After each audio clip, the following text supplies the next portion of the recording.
good. I feel a little bit more independent, like I'm providing for the family and trying to help the country as well at the same time, and working alongside all types of women and with all types of background.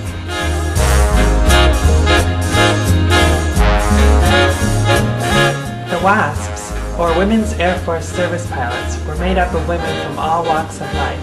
But most importantly, they were pilots serving their country in a time of great need.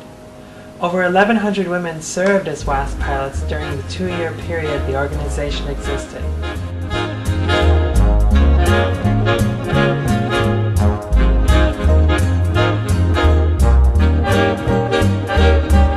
Plant a victory garden, because I believe that 40% of all the food that you need can be planted at home.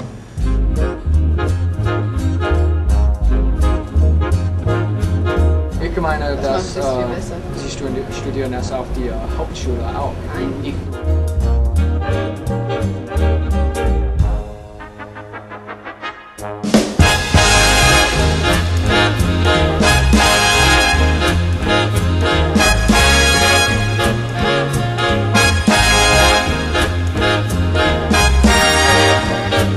Well, in third rotation, being I'm a Guards member, we go in and about England and guard different bases.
Good day. I'm delighted to be able to speak to you all today. The United States is a great republic, and it is so because of the determination and the courage of its citizens. I and some of its other citizens had the recent opportunity to work on freedom's behalf in Cuba. And when I led my charge of the Rough Riders up Kettle Hill, we were able to have a small role in driving the Spanish Empire from the Western Hemisphere. We must protect the Americas from European intervention and European power, and if we need to, drive them out at bayonet point. Having done so, we now have the opportunity to devote our attention to other considerations, such as preserving our natural resources and providing a square deal for anyone who participates in the world of commerce. I am nothing but an average man, but by George, I work harder at being average than anybody else. If you speak softly and carry a big stick, you will go far in the world. Thank you. From those who fought, to those who were left behind, to those who returned, this is War Letters. I don't think any man can exactly explain combat. It's beyond words. If a fellow gets a yellow streak and backs down, the other boys won't have anything to do with it. Suddenly I heard the bullet go crash, and I knew by the sound that it burst the human skull. But what about the wounds you can't see? The phantoms, the nightmares, the ghosts in your head. It will be wonderful to have you home again. We will get a nice car and have a nice home fixed just the way we like it. I like to sit up these warm, bright nights and watch the white clouds and dark shadows move in the night. That's when I miss you most, darling. It was 40 days of unremitting hell. In fact, the comparison was hardly fair to hell. Every second I was expecting to die. I really was. I thought I'd been tired before in my life, but nothing like this. Tell the truth about my age. Get me the hell out of here. I would be terribly grateful if I could get just one word from you. Maybe sometime I'll try to tell you how scared I am right now. You'll have me home soon. This war cannot last forever. So long. I love you. I love you always. See you soon. Miss you all very much. Your son. Your husband. You're Marjorie.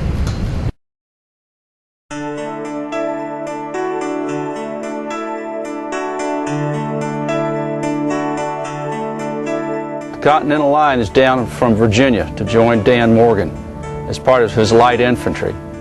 We are the only thing between Cornwallis and Virginia. If anybody can figure out how to trap old Benny Tarleton, it'll be Dan Morgan. We'll find out soon enough. Tarleton will be here in the morning. The name of this place is Hannah's Cowpens.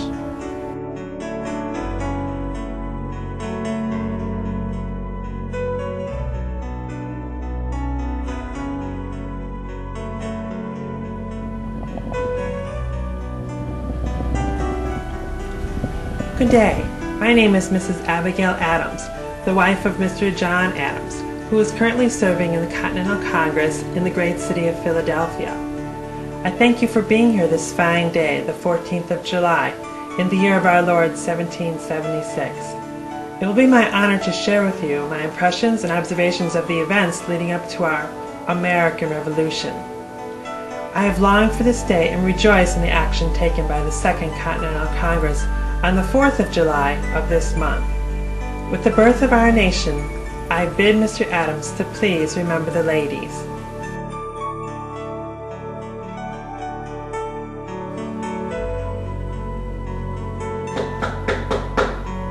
Oh, citizens, please, come in, enter. I'm glad you could come.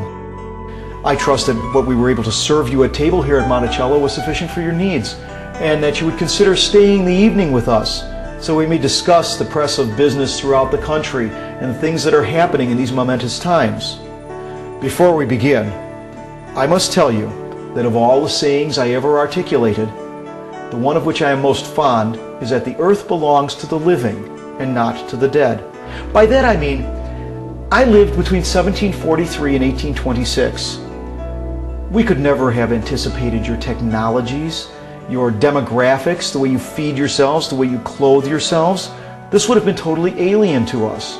And so I must tell you with some regret that sometimes I feel as if I am a relic who has a certain view of culture, but one that may not be useful to people who have lived long after my own time. Of course, the only way we shall ever discover the truth of this is for you to come in and sit, indulge in a glass of Bordeaux, and have a conversation with Thomas Jefferson.